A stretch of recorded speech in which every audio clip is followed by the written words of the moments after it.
المستمعات صباح الساعة والربع هنا القاهرة. إلى ربات البيوت. السلام عليكم، اللهم صل وسلم على سيدنا محمد وعلى آله وأصحابه أجمعين. حبايب قلبي الحلوين، عاملين إيه؟ يا رب كلكم تكونوا بخير وبأحسن صحة وبأحسن حال. ربنا يسعد قلوبكم يا رب ويجعل سعادة الدنيا بين إيديكم وتحت رجليكم، أمين يا رب العالمين. شكرا لكل حبايبي اللي دعوا لجوزي. بالله عليكم يا بنات ادعوا له دعوة حلوة من قلبكم، لأن هو تعبان شوية، وبشكركم جدا وبعتذر طبعا منكم جدا لو أنا مش متواجدة معاكم يوميا. بس فعلا المدارس والدروس وتعب جوزي، الموضوع ده كله ضغط صعب جدا عليا. الحمد لله والشكر لله. انا بسجل لكم الفيديو ده والله ربنا العالم انا خطفاه كده، حبيت ان انا انزل لكم المقطع الاولاني ده اللي هو مقطع ازاي نعمل سمنه بلدي بديل للزيت، وكمان ازاي نعمل سمنه في البيت توفر علينا وتدينا طعم حلو للاكل بتاعنا حتى لو احنا ما عندناش لحوم. ان شاء الله باذن الله في الفيديو ده هقول لكم ازاي تعملوها. هنتكلم مع بعض مع شويه افكار حلوين قوي يساعدوا اي ست بيت دلوقتي على المعيشه. وكمان هنتكلم يا بنات في تنظيم يعني بعض الحلول اللي انا عملتها وبحاول ان انا اتغلب على غلاء الاسعار الايام دي. ان شاء الله باذن الله الفيديو يعجبك وتستفيدوا منه حتى لو معلومه بسيطه. ما تنسيش تحطي لي لايك لو انت اول مره تشوفيني، ويلا بينا نشوف الفيديو معانا النهارده فيه ايه. اول حاجه انا هعملها وهي بديل للزيت وبديل للسمنه البلدي. وطبعا انتوا عارفين ان الزيت سعره غلي والسمنه كمان دلوقتي سعرها غلي. طب انت هتعملي ايه يا دودي؟ انا جبت دهون حيوانيه، اي دهون حيوانيه حابه حضرتك تجيبيها. دي لية الخروف اللي كانت موجوده عندي. ناس كتير قالت لي اللية غاليه، انا عارفه طبعا ان اللية غاليه. تقدري حضرتك تروحي تجيبي دهن الجمل. دهن الجمل يا بنات يعني في المحافظات اللي هي تحت مش مطروح هلا تلاقيه متوفر كتير جدا جدا. حضرتك تقدري تجيبي دهن الجمل وتعملي بنفس الطريقه اللي احنا بنعملها. وخلي بالكم ان دهن الجمل والدهن بتاع البقر ما بيبقاش طعمه قوي قوي وريحته قويه قوي زي دهن الغنم اللي هو دهن الخروف. فتقدري حضرتك تجيبي اي نوع من الدهون دي. ودهن الجمل مش غالي خالص يا بنات، الكيلو تقريبا ب 45 جنيه او ب 50 جنيه. انا دي الاسعار اللي سمعتها على النت. تقدري حضرتك لما متوفر عندك تقولي لي ايه الاسعار. برضو تقدري حضرتك ان انت تروحي عند اي جزار وتقولي له اديني ب 40 جنيه دهنه، هيديكي حبه حلوين كده. تقدري حضرتك ان انت تجيبيهم تجمديهم وتبشريهم او تقطعيهم زي ما انا قطعت كده. انا الصراحه عشان ايدي ما تستحملش ان انا ابشر فانا قطعتهم بالطريقه اللي انت شايفاها دي. ما بحبش ان انا ابشر ليه يا بنات؟ لان البشر بياخد مجهود، والاعصاب طبعا ربنا يعني يبعد عنكم اي شر، صعب جدا الموضوع ده بالنسبه لها. المهم قطعنا اللية او الدهنه وحطيناها تسلي على النار هاديه. يعني مجرد ما تحطيها على النار خلي النار متوسطه، لا هي عاليه قوي تحرقها ولا هي واطيه قوي برضو يعني ايه تاخد منك وقت طويل. واحنا بنحب طبعا في الايام دي ان احنا ننجز حالنا كده على طول. حطيتها على النار ومع التقليب المستمر من حين لاخر لحد ما بقت بالطريقه اللي انتوا شايفينها دي. كل ماده اللون بتاع الدهون دي بيبتدي ان هو يغمق ويبتدي ان هو يكش. طبعا حضرتك تقدري ان انت لو عملتيها مبشورة مش هتطلع الكمية بتاعة القطع الدهنة دي كتير. ولو طبعا حضرتك ما عملتيهاش مبشورة عملتيها زي كده، القطع دي يا بنات نقدر نحطها وناخد منها ونعمل منها شوربة. بس طبعا لازم تحفظيها في الفريزر علشان يعني ما تخزسش معاكي ويطلع لها ريحة وحشة. انا بحطها في الفريزر وبطلع منها كده 3 4 حتت، ارميهم مثلا في حلة شوربة لو انا ما عنديش مثلا يعني لحوم ابتدي ان انا اعمل عليها اكل، او احطها مع المحشي بتدي طعم حلو قوي. واحيانا زوجي بيحطها في سندوتش كده وبيرش عليها شويه ملح وفلفل اسمر وبتبقى طعمها حلو. طيب جينا بقى للدهنه بتاعتنا او السمنه بتاعتنا بعد ما صفت تماما كده. المفروض ان انا احط عليها القشطه وهي دافيه شويه، بس انا كنت عايزه اخلص نفسي كده فجبت نص كيلو من القشطه. والقشطه دي يا بنات وش اللبن، القشطه وش اللبن. لو ما عندكيش هتستبدلي نص كيلو القشطه بكيلو الا ربع من اللبن. لكن انا هنا عندي قشطه فحطيتها فوق يعني الدهون بتاعتي.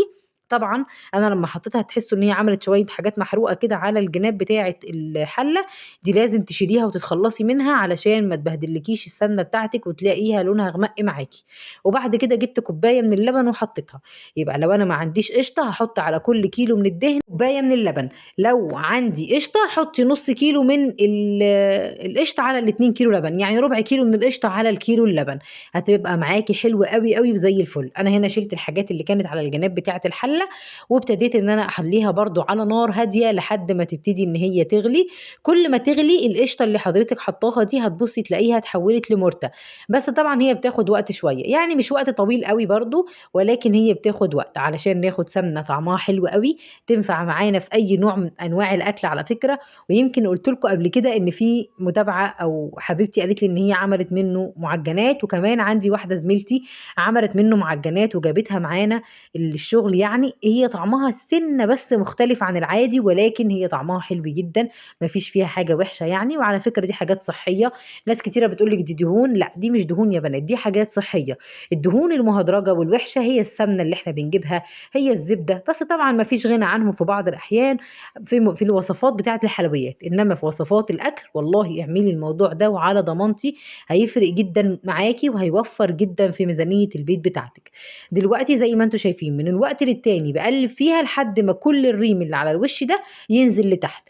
هنا اسيبها تهدى حبه، وبعد كده اعبيها في برطمانات، بعد قبل طبعا اصفيها الاول طبعا لازم، ونبتدي ان احنا نعبيها في برطمان ونقفل عليها. لما تبرد تماما ندخلها التلاجة ونطلع منها ونستخدم بالمعلقة. عملت منها محشي، عملت منها عدس، عملت منها لوبيا، عملنا منها طشة الملوخية، عملت منها كمان التحمير بتاع اللحمة بعد ما تستوى. يعني عملنا منها كذا حاجة، والحمد لله والشكر لله. مبسوطة جدا من النتيجة اللي انا وصلت لها، مرملة يا بنات وحلوة قوي قوي. ما تخافيش ابدا ان انت تعمليها، وصدقيني هتفرق معاكي جدا جدا. وجربي ان شاء الله حتى في كمية صغيرة. طيب ايه تاني حاجة انا بستخدمها وبتوفر معايا يا بنات؟ وهي نص كيلو الزبدة اللي انتوا شايفينه ده. نص قالب الزبدة ده انا بعمل منه العيش الفينو دلوقتي لاولادي في المدرسة، كمان بعمل منه كيكات، كمان بنعمل منه بسكوتات، كمان بنعمل منه البيض احيانا لما نكون عايزين نديله طعم حلو. يعني لما تجيبي نص كيلو زبده، نص كيلو الزبده ده ب50، ولو جبنا ب40 جنيه من الدهنه وحطينا عليهم كوبايه من القشطه، يعني هنقول مثلا ب90 ب100 جنيه، 100 جنيه في الشهر هيكفوني، هيكفوكي والله. وكمان مش شهر واحد، اكتر من شهر. انا بالنسبه للزبده دي انا كان عندي زبده من الشهر اللي فات، يمكن وريتها لكم في مشتريات الشهر. ببتدي ان انا اقطعها كده على مكعبات، وباخد منها كده بالقطعه، وبتفرق جدا معايا والحمد لله والشكر لله. برضو دي من تاني حاجات انا عملتها ووفرت معايا جدا جدا. طيب ايه تالت حاجة بعملها وبتوفر معايا؟ هي الصلصة. هي يعني كل الحاجات اللي احنا بنشتريها من بره نعملها في البيت. طب زي ايه بقى؟ زي الترمس، زي الفول المدمس، زي الطعمية، زي العدس بجبة، زي اللوبيا مثلا ان احنا نجهزها اول الشهر، زي مثلا ان حضرتك تعملي العيش الفينو، تعملي العيش الكايزر، تعملي كمان شوية معجنات. لسه في الفيديو في معجنات برضو ان شاء الله هتشوفوها معايا. يعني كل الحاجات دي حضرتك لما تعمليها في البيت هتوفر جدا في مصروف البيت. انا ما بقولش ان احنا ما بنصرفش، لا احنا بنصرف، بس بنصرف في حاجات. انا عارفه مثلا ان انا لو جبت كيلو الفول هيكفيني الشهر كله. انا عن نفسي واحده من الناس نص كيلو الفول بيكفيني الشهر كله. كل واحد يا بنات على حسب عدد افراد اسرته، وعلى حسب الاستهلاك بتاعه قد ايه. انا هنا بعمل الفول المدمس وبعمله في الحله، ومش بحتاج حتى ان انا احطه في دبانه ولا اي حاجه. شويه فول مدشوش، شويه عدس، وده اختياري لو حابه تحطيهم. حطينا ليمونه، حطينا شويه خل، حطيت كمان حبه من الكركم. الله اكبر الله اكبر. حطيت كمان حبه من الكركم زي ما انتم شايفين عشان تخلي لي لون الفول يبقى مصفر معايا وما يسودش. والكركم كمان يا بنات من مواد الحفظ الحلوه قوي قوي، واللي تعتبر صحيه جدا ومفيده جدا للكبد، ومفيده جدا يعني بتنقي السموم من الجسم. فالكركم من الحاجات الحلوه اللي حابه برضو ان حضراتكم تدخلوه لاولادكم في الاكلات بتاعتكم. يعني ايه؟ يعني نحاول ناخد على قد ما نقدر كده بعض الحاجات اللي فيها غذاء شويه، بما ان احنا دلوقتي مقللين كميه البروتين جدا جدا، بالذات البروتين الحيواني. ربنا يا بنات يعيننا والله ويرحمنا ويعين كل رب اسره على حاله. بالنسبه للصلصه انا بحب احط لها قطعه من البنجر علشان تغير لونها، والصلصه دي برضو من الحاجات الاساسيه جدا اللي هتفرق مع حضرتك جدا في التوفير. الترمس برضو من المسليات الحلوه قوي، ويعتبر يا بنات مشبع جدا للناس برضو اللي بتدور على حاجات تاكلها لاولادها في نص الوجبات كده عشان ولادها بيجوعوا. اعملي لهم ترمس، اعملي لهم فشار، تقدري حضرتك انك تعملي بليله. الحاجات دي كلها برضو بتوفر كتير جدا جدا. الكيلو ب40 جنيه، لو جبتي من كل نوع من ده الكيلو ب40 جنيه هيهيصك ويكفيكي الشهر كله. سنقلة الترمس طبعا انا بجيب الترمس الحلو اللي هو ما بياخدش وقت خالص في السلق، يعني تسلقيه على طول وتبتدي تتملحيه تاكليه في نفس اليوم. ملحته طبعا وشيلته.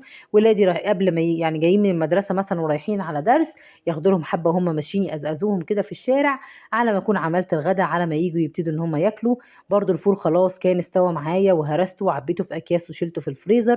كمان العدس بجبه يا بنات زي ما انتم شايفين، بحب ان انا اسلقه بشويه بصل وكمان شويه كزبره وملح، وبعبيه في اكياس وبشيله. وقت ما اجي من الشغل مستعجله وعايزه اعمل مثلا شويه كشري، بطلع العدس بيكون جاهز. او نقدر ان احنا نعمل عدس بالتسبيكه، وده بيبقى حلو قوي قوي، عدس بالصلصه كده ان شاء الله باذن الله ابقى اعمله معاكم. وبعد كده دخلنا بقى على المطبخ بتاعنا، نعمل فيه روتين كده بسيط وخفيف ايام الدراسه وايام المدرسه اللي احنا فيها دي.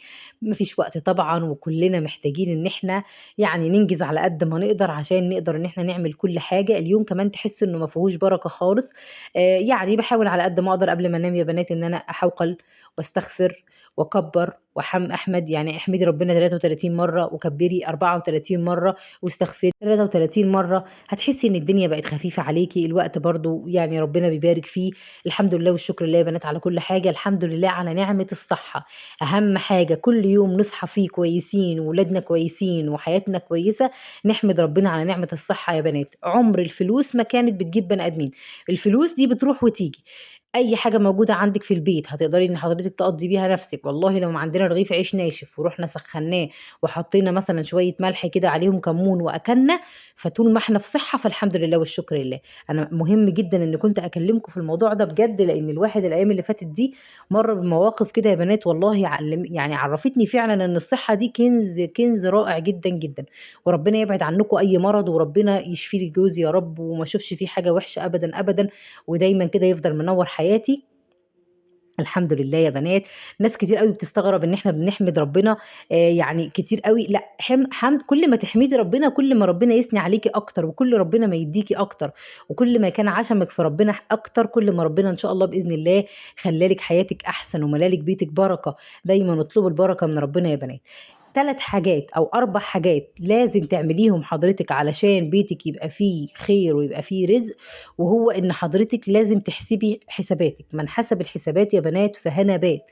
يعني انا دلوقتي مصروفي 500 جنيه، يبقى انا امشي على قد ال 500 جنيه.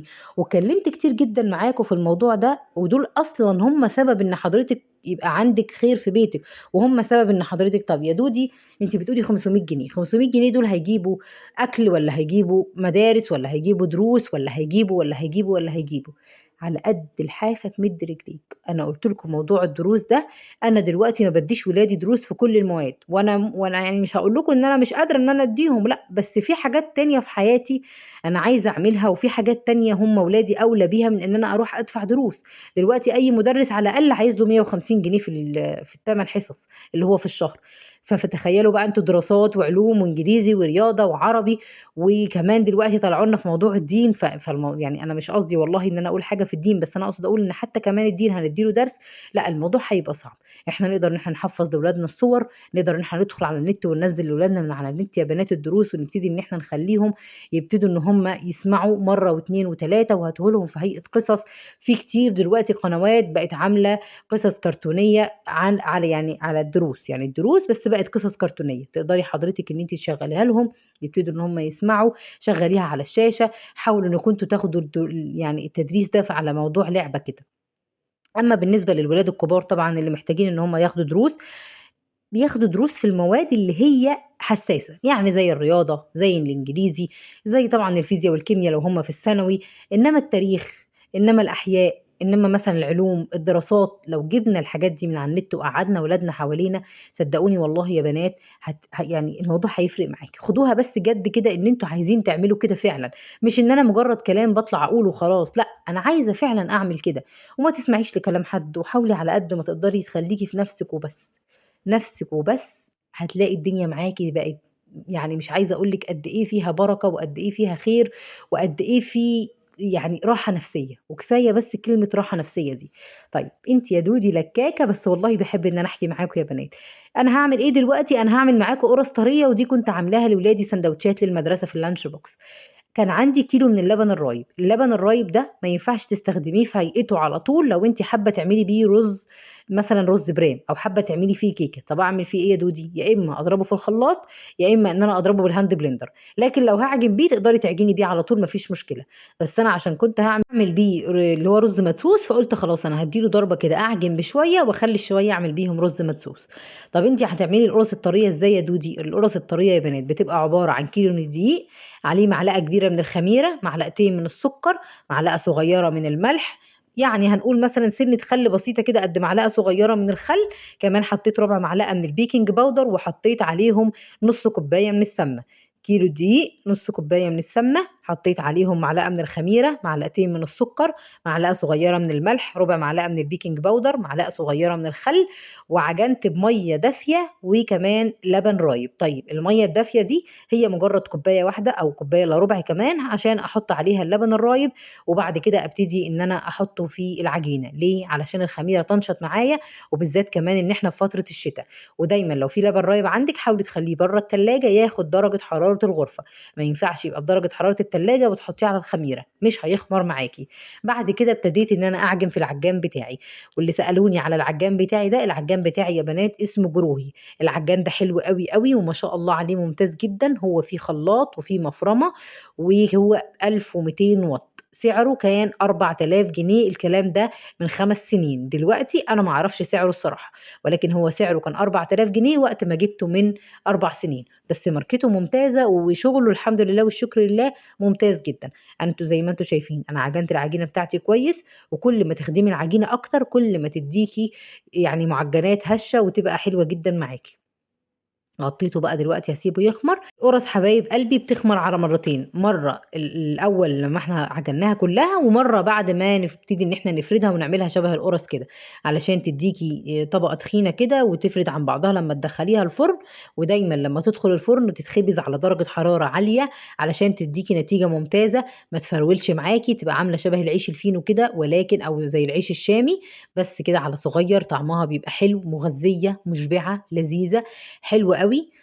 يعني أنا عن نفسي قطعت العيش الفينو، ما اشتريتش العيش الفينو غير أول يوم بس ولادي كانوا رايحين فيه المدرسة. الحمد لله والشكر لله كل يومين 3 باحاول أعجن لهم نوع معين أو نوع مختلف يعني من المعجنات، ياخدوه معاهم اللانش بوكس بيشبعهم أحسن 1000 مرة ما أجيب العيش الفينو. رغيف العيش الفينو قد الصباع بالضبط وعامل جنيه.